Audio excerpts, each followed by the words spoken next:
Meghan Markle's stance on the media has been rejected by leading CEO Melody Hobson, who argued that both the mainstream media and social media platforms could help encourage young people to be ambitious. In an in-depth conversation with the New York Times DealBook Online Summit, the Duchess of Sussex argued that clickbait culture was damaging for women and young girls, and was focused more on creating the news than reporting the news. Both Meghan and Prince Harry have been outspoken on their views of the media, accusing it of the spread of misinformation and division.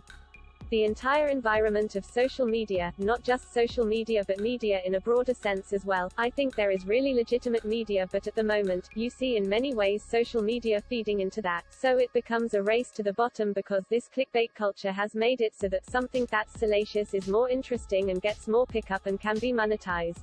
So that ends up being the thing that feeds the entire environment of the media. I think the challenging piece there is that in many ways, because it is so quick and rapid in how it's being delivered, it's about creating the news rather than reporting the news. The damaging effects of that, specifically for women, especially for young girls, is impossible to even quantify. The conversation, which was conducted alongside Melody Hobson, was focused on how women can achieve professional and economic parity and saw Meghan discuss her recent campaign to Congress for a national paid leave policy.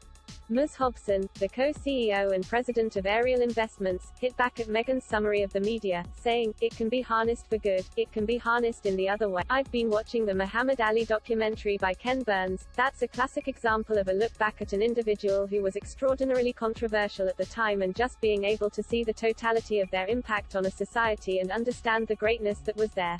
So the question is, how can we very, very carefully curate some of those messages, especially for young people, in a way that will them again to be this ambitious and aspire for that same kind of greatness? The Duchess of Sussex has spoken out against the media on a number of occasions since leaving the royal family.